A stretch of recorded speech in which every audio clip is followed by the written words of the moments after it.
জিনিসটার দিকে চকচকে চোখে তাকিয়ে উজ্জ্বলদা বলল, যাই বলিস পাপান, ঝাঁটার থেকে ভালো উপহার গৃহপ্রবেশে হতেই পারে না।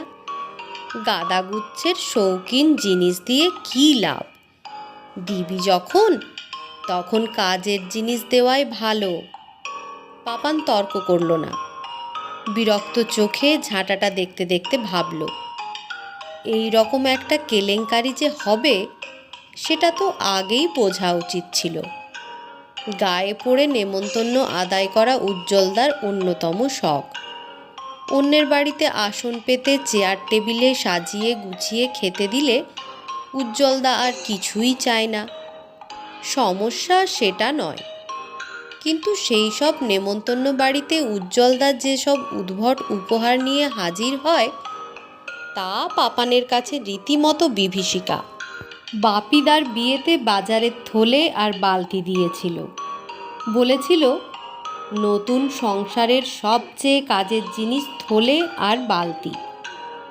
নিতুদির মেয়ের অন্নপ্রাশনে সকলে কত সুন্দর সুন্দর উপহার দিল, নতুন জামা, ভাত খাওয়ার থালা বাসন, পুতুল। উজ্জ্বলদা কী দিল? 4 বোতল ফিনাইল, সঙ্গে লিখে দিল হামাগুড়ি দেওয়া শিশুর প্রথম পছন্দ ঝকঝকে জীবাণুমুক্ত মেঝে। শুভেচ্ছা না বিজ্ঞাপন বোঝা দায়। নির্মলের পৈতের অনুষ্ঠানে নিয়ে হাজির হলো 1 ডজন হ্যাঙ্গার, কিনা পৈতে টাঙাতে দরকার হবে। আরে পৈতে কি সালোয়ার কামিজ যে ডজন ডজন কিনে আলমারিতে ঝুলিয়ে রাখবে? এখন পরিমল স্যারের গৃহপ্রবেশে নিয়ে যাচ্ছে ঝাঁটা। রাগে বিরক্তিতে নিজের গালেই চড় মারতে ইচ্ছে করছে পাপানের। কেন যে আগ বাড়িয়ে আলাপ করাতে গেল পরিমল স্যারের সঙ্গে? এত ভালো সম্পর্ক, এবার উপহারের চক্করে খারাপ হবে। পরিমল স্যারেরও বলিহারি, উজ্জ্বলদাকে নেমন্তন্ন না করলে চলছিল না। ঝাঁটাটা যদি রঙিন কাগজে মুড়ে দিত তাও খানিক সম্মান রক্ষা পেত। উজ্জ্বলদা সে পথেও হাঁটল না। পাপান বোঝানোর চেষ্টা করেছিল, এইভাবে ঢুকবো, ঘেন্না লাগবে না সকলের? উজ্জ্বলদা জেদি গলায় বলেছিল, ঘেন্না কেন লাগবে? আমি কি ব্যবহার করা ঝাঁটা দিচ্ছি? দোকান থেকে কেনা একেবারে ব্র্যান্ড নিউ জিনিস, এটা ঘেন্না লাগার কি আছে?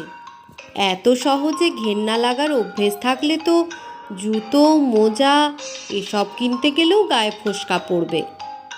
পাপান হাল ছাড়েনি, বলেছে, ঠিক আছে, সে না হয় হলো।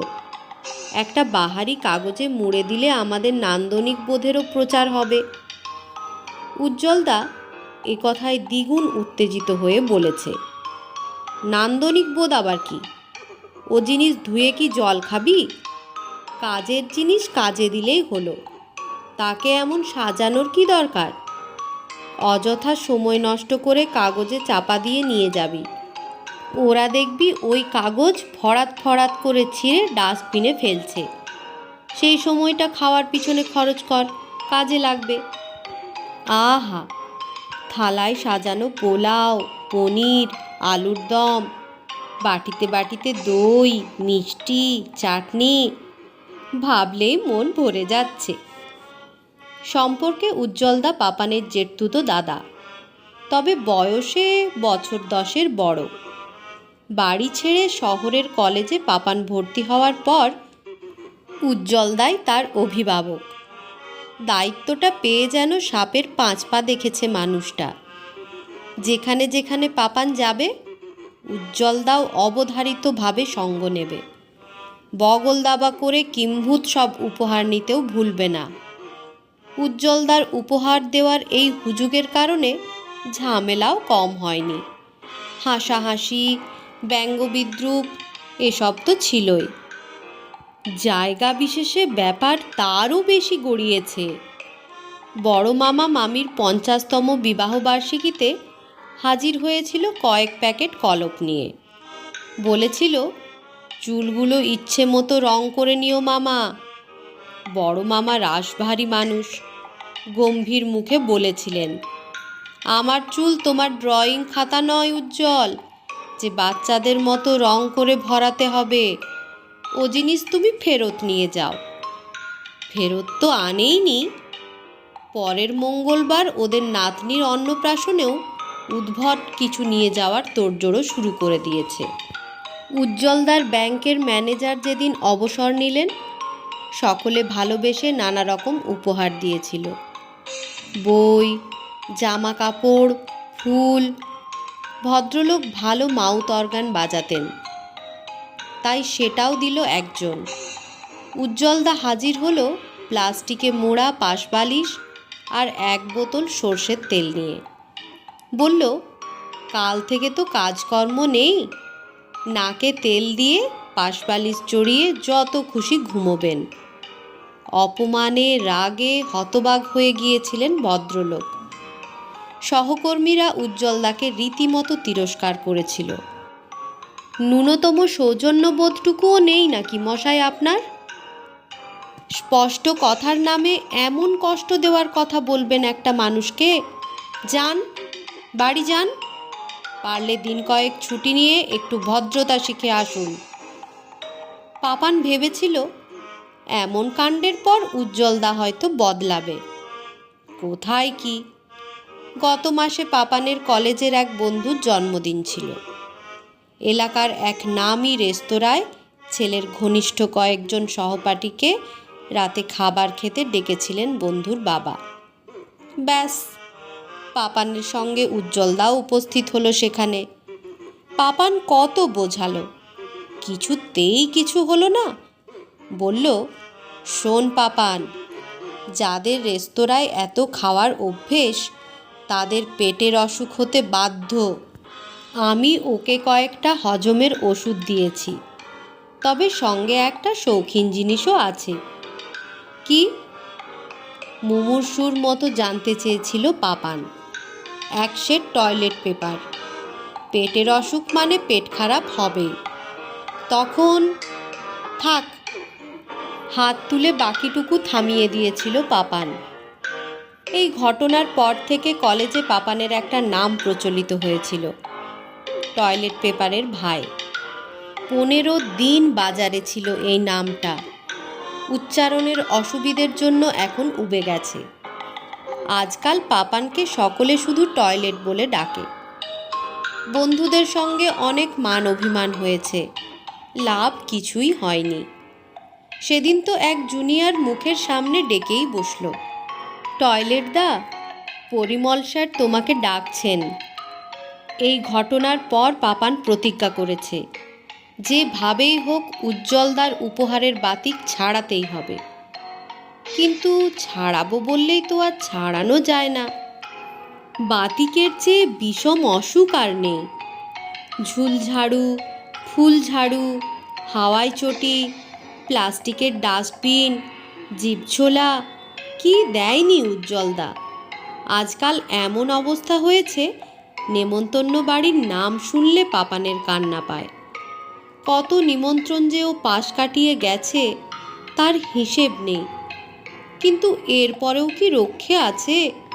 পরিমল স্যারের গৃহপ্রবেশটা যেন একেবারে উল্কাপাতের মতো মাথায় এসে পড়ল। শিক্ষক হলেও পরিমল স্যার বন্ধুর মতো। টয়লেট নাম নিয়ে বন্ধুরা যখন বিরক্ত করত, একদিন স্যারের কাছে কেঁদেই ফেলেছিল পাপান। সব শুনে পরিমল স্যারই ভরসা জুগিয়েছিলেন।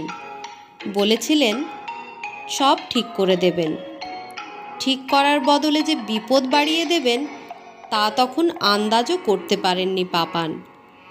পরিমল স্যারের বাড়ির সামনে এসে পাপান মরিয়া গলায় শেষ চেষ্টা করল, ঝাঁটাটা ফেলে দিলে হতো না? গৃহপ্রবেশ তো বিয়ে বাড়ি নয়, উপহার না দিলেই বা কি? উজ্জ্বলদা বলল, গৃহপ্রবেশ হলো বাড়ির জন্মদিন। জন্মদিনে বাড়িকে একটা সামান্য উপহার দিতেও লজ্জা। বলেই ডোরবেলে চাপ দিল। দরজা খুললেন পরিমল স্যারের মা। ঝকঝকে বুদ্ধিদীপ্ত চেহারা। তাদের এগিয়ে দেওয়া ঝাঁটা দুটো এমনভাবে নিলেন যেন ফুলের তোড়া নিচ্ছেন। উজ্জ্বলদা নিচু গলায় বলল, দেখলি কেমন খুশি হয়েছেন? বড় মামুর নাতনির অন্নপ্রাশনেও ঝাঁটা দেব ভাবছি। জম্পে সবে, বল। সোফায় বসতেই কাকিমা বললেন, তোমরা কি খাবে বলো, চা, কফি নাকি শরবত? পাপান কিছু বলার আগেই উজ্জ্বলদা বলল, শরবত। কাকিমা ঘাড় নেড়ে চলে গেলেন। পাপান দেখল গৃহপ্রবেশের নেমন্তন্ন হলেও নেমন্ত্রিত তারা দুজনই, অন্য কেউ নেই। পরিমল স্যার বললেন, পুজো আগেই হয়ে গিয়েছে, আসলে জায়গা ছোট তো, তাই এক এক দিন এক একজনকে ডাকছি। ওদিকে কিছুক্ষণের মধ্যেই ফিরে এলেন কাকিমা। দেখো তো নুন মিষ্টি সব ঠিক আছে কিনা। পাপান অবাক হয়ে দেখল স্টিলের বাটিতে শরবত। মুখ দেখে মনে হলো উজ্জ্বলদাও ভ্যাবাচ্যাকা খেয়েছে। স্যার অভিযোগের সুরে বললেন, এ কি মা, বাড়িতে গ্লাস নেই? কাকিমা একগাল হেসে বললেন, ছাড় তো গ্লাস, গরমে তেতে পুড়ে এসেছে, চুমুকে চুমুকে জল খেয়ে প্রাণ জুড়ায় কখনো? খাবেই যখন তখন বাটি থেকে খাক। দেখতিস না আগেকার দিনে মানুষ জামবাটিতে দুধ খেত, বাটি থেকে দুধ খাওয়া গেলে শরবত কেন খাওয়া যাবে না শুনি? পরিমল স্যার আর কিচ্ছু বললেন না। পাপান দেখল উজ্জ্বলদা থতমত খেয়ে শরবতের বাটির দিকে তাকিয়ে আছে। খাবার টেবিলে এসে উজ্জ্বলদা একেবারে পাথর হয়ে গেল। ছানা বড়া চোখে পাপান দেখল তার সামনে ভাতের থালা রাখলেও উজ্জ্বলদার সামনে গোটা হাঁড়িটাই নামিয়ে দিয়েছেন কাকিমা।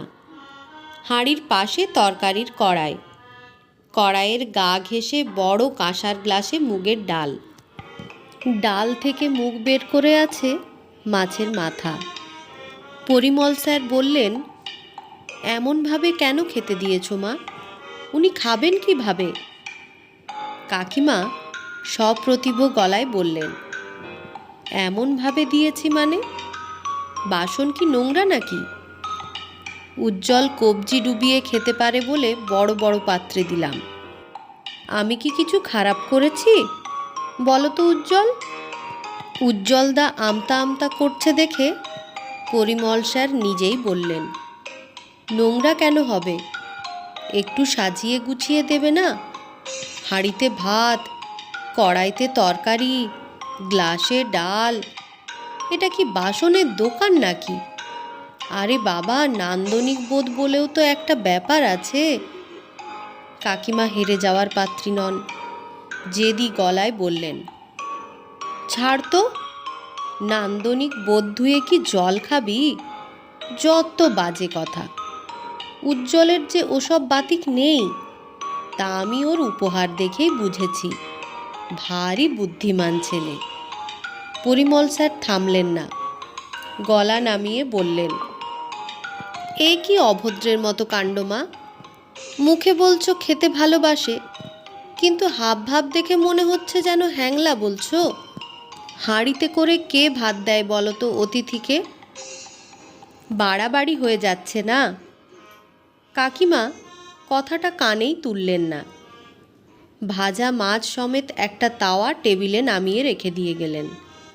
বললেন, ঝাঁপিয়ে পড়ো উজ্জ্বল, সবই তোমার কথা ভেবে করা। পরিমল স্যারের বাড়ি থেকে দুপুর দুপুরই বেরিয়ে পড়ল পাপানরা। উজ্জ্বলদার মুখ চোখ অসুস্থ মানুষের মতো শুকনো হয়ে গেছে। বেচারা হাঁড়ি থেকে ভাত আর গ্লাস থেকে ডাল খেয়ে নিয়েছিল, কিন্তু কাকিমা যখন কেটলিতে মাংস দিলেন তখন আর সহ্য করতে পারেনি। ঘ্যান ঘ্যানে বাচ্চার মতো কাঁদো কাঁদো গলায় বলেছে, পাপান, বাড়ি যাব। কাকিমা কথাটা শুনতেই পাননি। বলেছেন, লোকে যে কেন বাটিতে মাংস দেয় তা বুঝি না। ঝোল নিতে গেলে মাংস পড়ে, আর মাংস নিতে গেলে ঝোল। কেটলিতে তো সেসব ঝামেলা নেই। মাংস খাবে তো হাত ঢুকিয়ে তুলে নাও, আর ঝোল লাগলে চায়ের মতো ঢেলে নাও। বলতে বলতে চা ঢালার মতো ঝোল ঢেলে দিয়েছেন ভাতের হাঁড়িতে। বাড়ি ফেরার সময় গোটা পথ চুপ করে রইল উজ্জ্বলদা। যে লোক পরিমল স্যারের বাড়ি ঢুকলো আর যে বেরোলো, দুজন যেন আলাদা মানুষ। উজ্জ্বলদার মন ভালো করতে পাপান একবার আসন্ন অন্নপ্রাশনের কথা তুলল।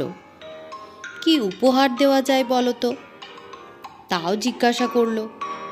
উজ্জ্বলদা কোনো উত্তর দিল না। মৌন সন্ন্যাসীর মতো বাড়ির গলি ছাড়িয়ে এগিয়ে গেল অনেকটা দূর।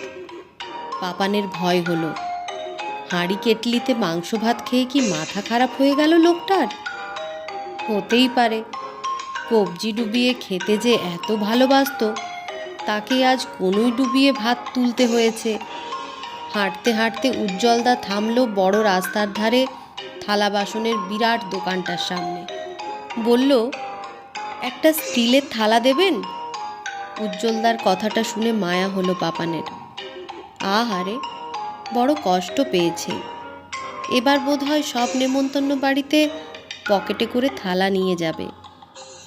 দোকানি 5টি বিভিন্ন আকারের থালা এনে দিতেই চটপট একটা তুলে নিয়ে উজ্জ্বলদা বলল, দেখ তো পাপান, ঠিক আছে না? ঘাড় হেলাতেই পাপান শুনল উজ্জ্বলদা বলছে, অন্নপ্রাশনে এটাই দেব, কাজেও লাগবে আর দেখতেও ভালো লাগবে।